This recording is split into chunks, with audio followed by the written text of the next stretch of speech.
My second question would be for Manvendra and DeAndre. You folks are living as a couple, and I see you're doing some cool stuff.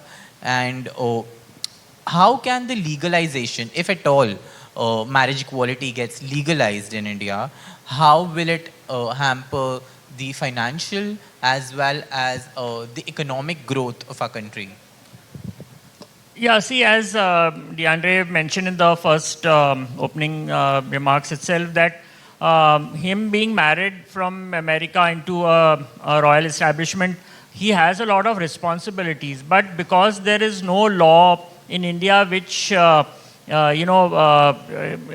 him to stay here, so imagine the loss the country is facing, because, I mean, two individuals who want to live together their lives as a couple, we can't even have joint bank accounts.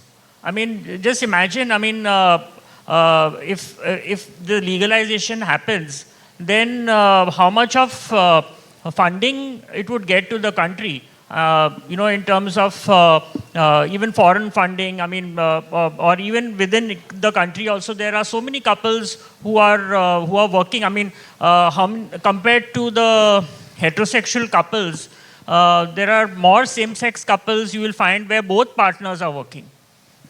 So imagine if legalization is happening, then it would get so much of bank accounts will be filled with so much of funding, with having joint accounts. We can't have joint properties. I cannot even have him as a nominee in my bank account. So there's so many loopholes. I mean, there's so many things which we need to address to.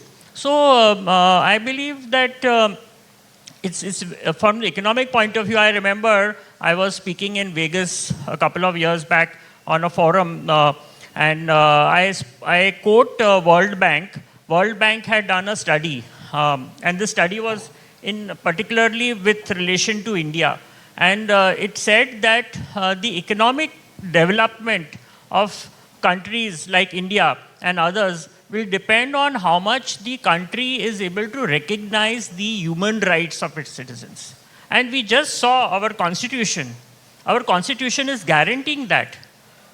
But I can't understand why, when the constitution is guaranteeing equal rights, why isn't the country able to give us simple thing as a marriage right, which is our human right to our citizens, which is definitely going to improve the economic condition of India. Great answer. DeAndre, would you like to add? Sure. So I'll just recap that question. So how can legalization of same-sex marriage impact the economy and financial growth of India? So my answer to this.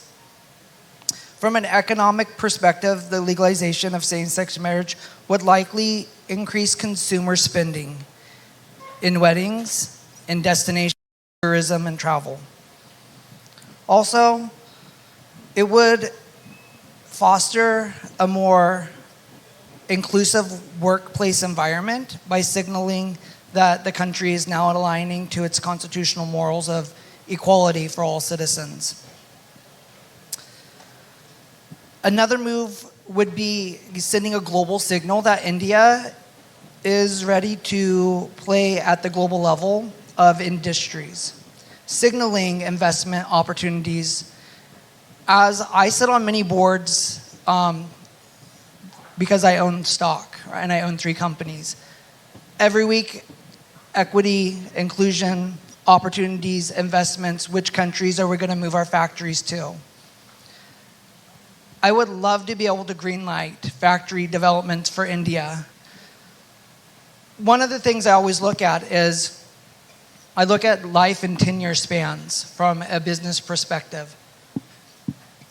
It will take one of the companies that I sit on a board with 10 years to build the factory, to get it up and running. India has talent, but because the laws are inequitable with marriage equality, the talent leaves. So the other countries are getting the best of that talent versus that talent staying here in India. Being able to have marriage equality, green lights, sustainability in the workforce and employment opportunity. India has the largest youth population of the most educated workforce that India has ever seen in their measurement since 1948 on record. If you do not employ your youth, then you will have dissatisfaction within your country. It doesn't matter who will be at the leadership of your country. So this is a pivotal moment for India to get it right and make policies that are inclusive to its identity of constitution. And the world is needing leadership and constitutional countries who lean into that wisdom of serving as a servant's heart, governing by the Constitution and not by lived experiences of bias and bigotry, will be the one that comes forward. And then that collectiveness will be shared by all of its citizens and investors. That's such a great way to put it. And I also have like a follow-up question to it. Do you think that, because in recent times we've been seeing that queer folks, especially the ones who can afford changing their home and leaving India for the sake of getting married, do you see a lot of queer folks doing that, like moving abroad just because the laws are not equitable, are not inclusive enough in India? Yes. And some of the most talented people who, look, in America, people come to America because it's a place of dreams, right? So we get India's best heart doctors. We get India's best scientists. We get India's best entrepreneurs. The Vice President of the United States is Indian. Her mom's Indian. So there's been this whole siphoning of Indians leaving India and becoming the best at what they do in other countries and serving those countries, serving in those responsibilities. As I sit here and I look across this room, I see very intelligent, eager, able-bodied individuals who, given the opportunity, right, to live your truth, given the opportunity to be yourself, could be the next individual of making something really important. Pieces that go to space on spacecrafts, hearts for, or artificial intelligence. So much opportunity is India has lost so much opportunity because it hasn't recognized its own living document of the Constitution. So when that happens, then yeah. I also think when marriage equality happens, you'll actually see a lot of Indians coming back to India because they don't want to live away from their homeland. They want to live in their homeland. One of the things when I married into Manvindra's family, his family said, our son can't leave. You can't marry in our family and take him to America, but you're marrying into our family, so it's your obligation to make it work in India. That makes so much of sense.